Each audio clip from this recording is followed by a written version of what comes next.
Alô, meus queridos irmãos, pastor Moabel, e hoje vou falar sobre as crianças que partem desta vida em tenra idade, como um dia de vida, 1 ano, 2 anos. E existem pregadores dizendo que algumas dessas crianças serão lançadas no inferno. Vamos para a Bíblia. Lucas capítulo 18, a partir do versículo 15, que diz: E traziam-lhe também crianças para que ele as tocassem. E os discípulos, vendo isso, repreendiam-nos. Mas Jesus chamou-as para si e disse: Deixai vir a mim os pequeninos e não os impeçais, porque dos tais é o reino dos céus. Em verdade vos digo que qualquer que não receber o reino de Deus como uma criança, não entrará nele. O que é uma criança? É um ser no início da sua vida. As crianças, os bebês bem tenros, assim, bem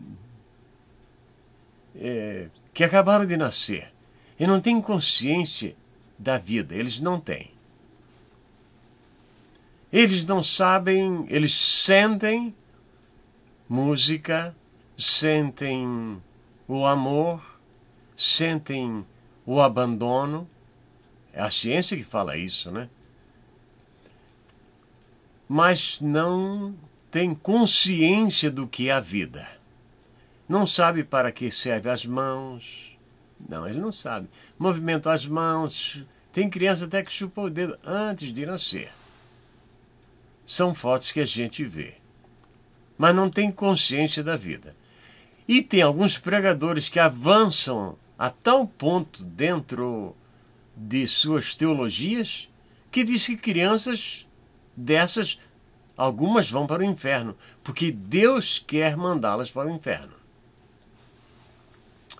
Muito bem. Eu sou obrigado a citar nomes agora. E eu vou citar. Nós temos um pregador americano que vai pregar no Brasil às vezes, e ele é muito durão, mas é durão de araque, né? Me perdoe a expressão. É de brincadeirinha, né? Diz ele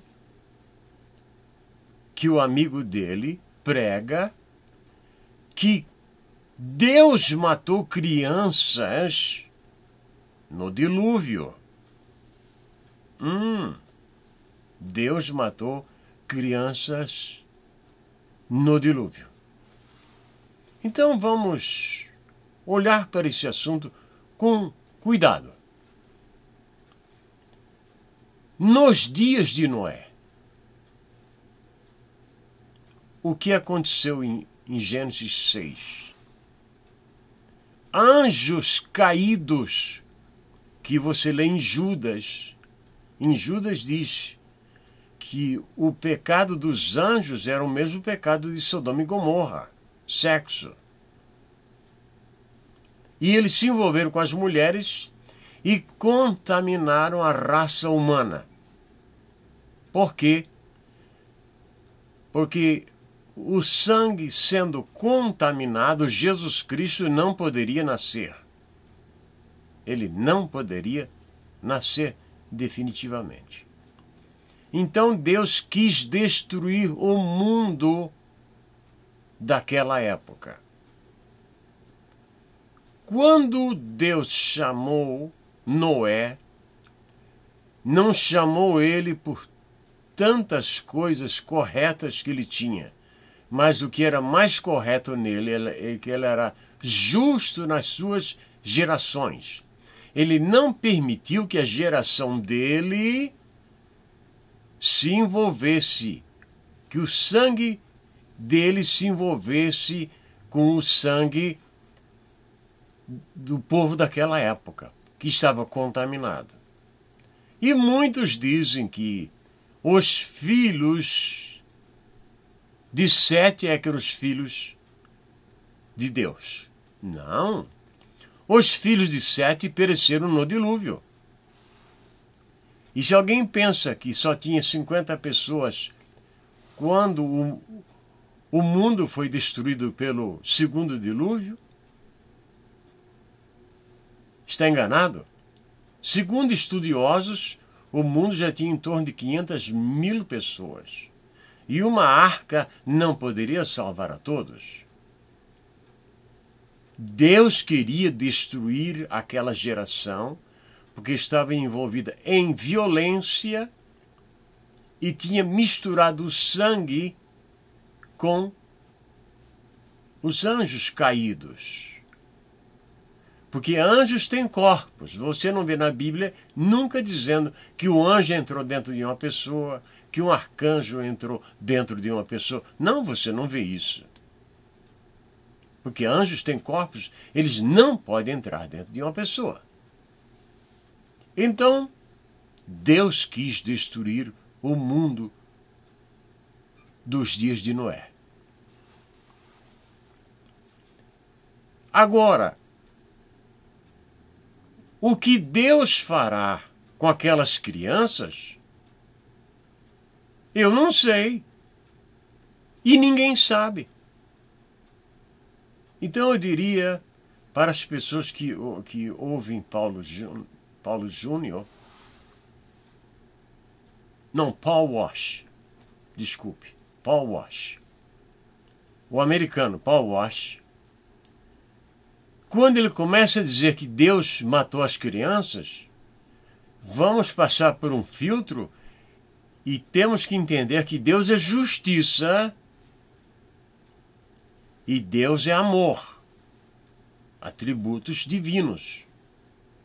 Então, imagine, no juízo final, ninguém se salvará. Ninguém. Ninguém se salvará. E os crentes não chegarão no juízo final. Agora imaginem vocês que chega uma criança que morreu no primeiro dia de vida e, segundo os ensinos de Paul Wash e de alguns outros aí no Brasil, Deus vai mandá-los para o inferno. Então, vamos tentar entender que Deus diz para aquele ser humano que viveu só um dia sobre a terra: aqui é o julgamento, o juízo final. E aquele ser responderá: juízo final, o que é isso? Não, aqui serão julgadas as obras de todos os homens e serão condenados. Mas o que é isso? Eu não estou entendendo. Porque eu não cometi nenhum pecado, não cometi nenhum erro. Eu vivi um dia sobre a terra. Fiquei na cama da minha mãe ou fiquei lá na maternidade. Um dia. Não, mas eu vou te mandar para o inferno. Porque eu escolho um e em detrimento ao outro. E, meus queridos irmãos, isso é uma falsidade teológica. Assim Deus não estaria sendo justo nem verdadeiro. Deus não estaria sendo justo nem verdadeiro. Como é que vamos entender isto? Ora, um dia eu estava no meu trabalho e estava dando carona para um senhor que o carro dele tinha quebrado. E começamos a conversar sobre Bíblia. E ele se declarou calvinista. Era de uma igreja que a mensagem, a doutrina era calvinista. Eu disse: quantos filhos o senhor tem? Ele disse: 5. E se Deus decidir mandar 3 para o céu e 2 para o inferno, o que é que o senhor fará? Ele disse: lamento, mas não há nada que eu possa fazer. Por favor, olhai para mim e sereis salvos, vós todos os termos da terra. Ora, vinde a mim, todos vós que estáis cansados e oprimidos, e eu vos aliviarei. Porque Deus amou o mundo de tal maneira que deu seu Filho, para que todo aquele que nele crê não pereça, mas tenha a vida eterna. Ora, tenha paciência. Vejam só, Davi, nos seus dias e no seu reinado, ele se envolveu com a mulher. E a mulher teve um filho. E ele se sentiu muito mal naquela situação. Aquilo foi muito ruim para a vida dele. Até hoje se fala no pecado que ele fez. Davi já entrou na eternidade há quantos anos? Mas se fala ainda.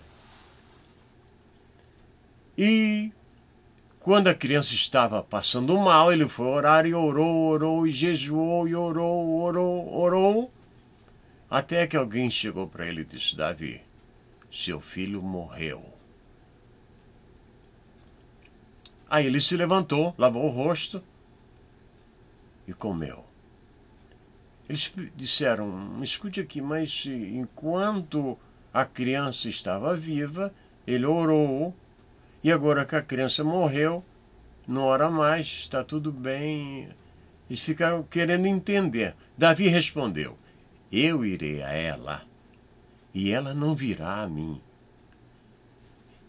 Ele tinha certeza que quando chegasse na eternidade, ele ia encontrar o seu filho.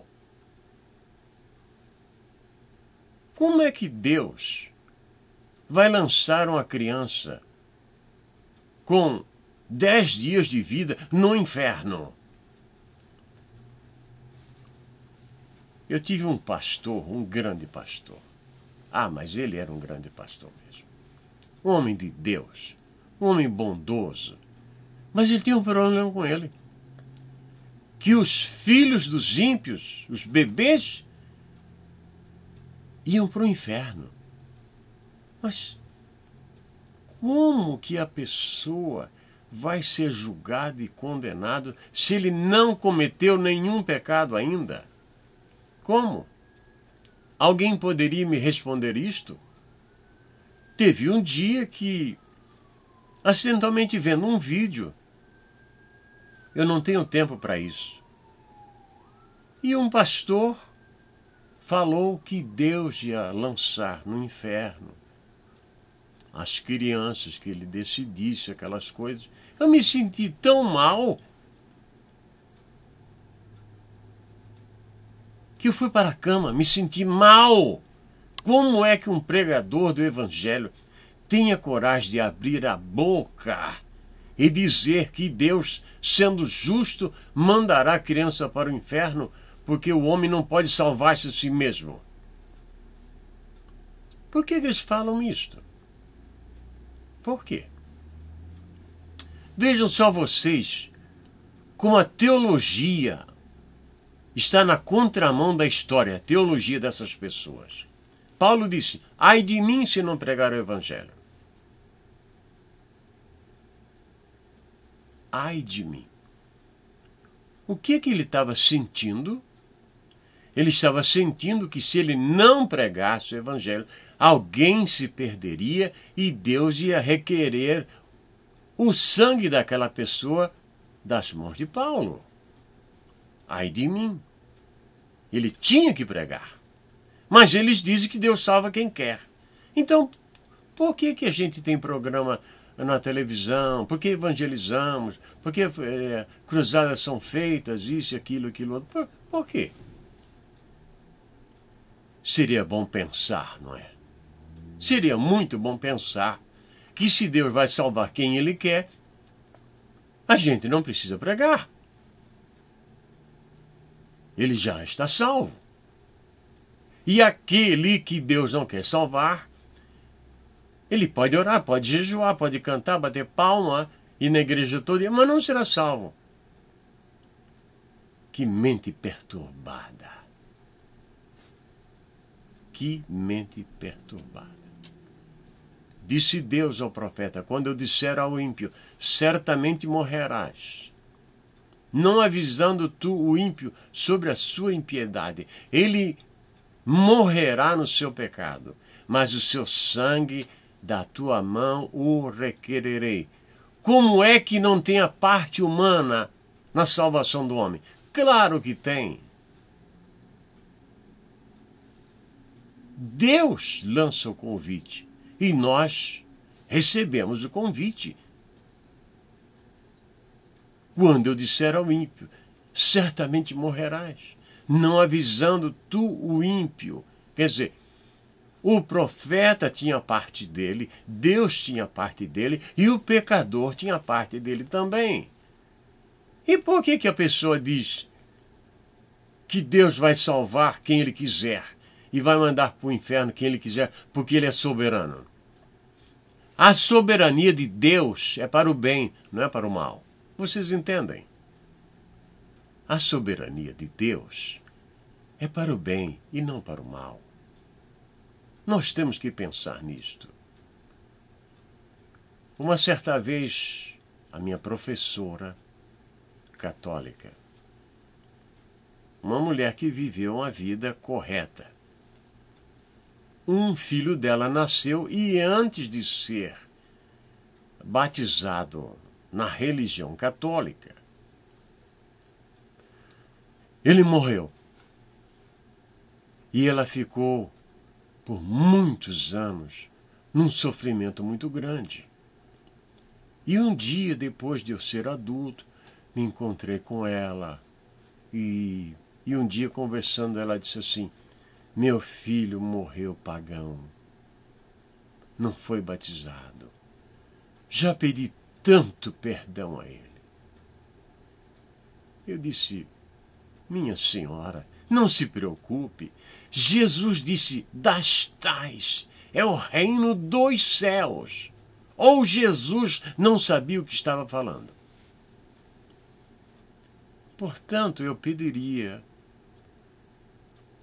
para todos vocês, quando vocês ouvirem Paul Walsh, não creiam nesta história. Não! Porque os bebês, antes do dilúvio, o sangue estava contaminado. E os bebês de Canaã, novamente apareceram os gigantes lá na terra de Canaã. Vamos disciplinar a matéria. Número 1. Como começou estas nações de gigantes na terra de Canaã, que tinha de 8 a 12 nações? Como começou?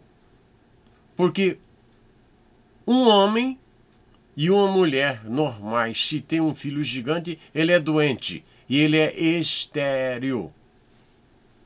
Ele não produz outro gigante. E lá encontramos gigantes, homens, mas não encontramos mulheres. Não encontramos. Temos que disciplinar a matéria. E os gigantes daquela época eram guerreiros. Não é como os gigantes de hoje, que são doentes e se movem com grande dificuldade. Vocês entendem? Deus, no seu amor, na sua graça e na sua misericórdia, não queria que jamais o povo judeu se envolvesse sexualmente com o povo de Canaã, por causa dos seus deuses e por causa dos gigantes.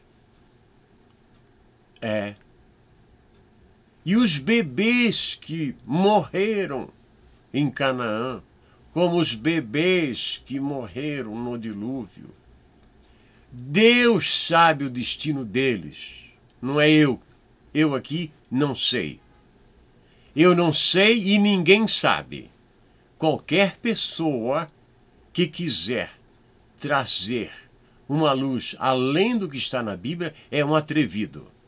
Está longe da verdade e a sua teologia está na contramão da Bíblia. Fico muito triste em saber que um pastor sobe no púlpito para falar coisas para atormentar as mães. Como é que pode um pregador sobe no púlpito e quando ele desce as mães, o povo está mais atormentado do que antes? É porque esta mensagem não vem de Deus, vem da curiosidade dele mostrar alguma coisa nova. Eu não prego nada novo, eu prego o que está na palavra. Sim, sim, não, não. Não é diferente. Me senti muito mal.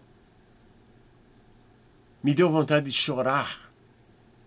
E desde aquele dia até o dia de hoje, eu comecei a pensar em fazer um vídeo para acalmar as mães que ficam ouvindo esses pregadores, que deviam estudar mais um pouco. Eu não sei exatamente o que aconteceu com os bebês do dilúvio de Noé. Eu sei que Deus é justo, misericordioso, amoroso. Isso eu sei de Deus. O destino dessas crianças, eu vou pela palavra do Senhor. Deixai vir as minhas criancinhas, que das tais é o reino dos céus. Porque a criança não pode nem responder por si mesma no mundo atual. Como vai responder perante Deus? Como?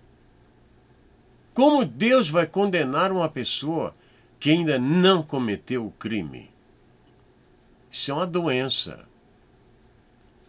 É uma falta de entendimento com doença, tudo misturado, produz uma doutrina dessa e um ensino desse.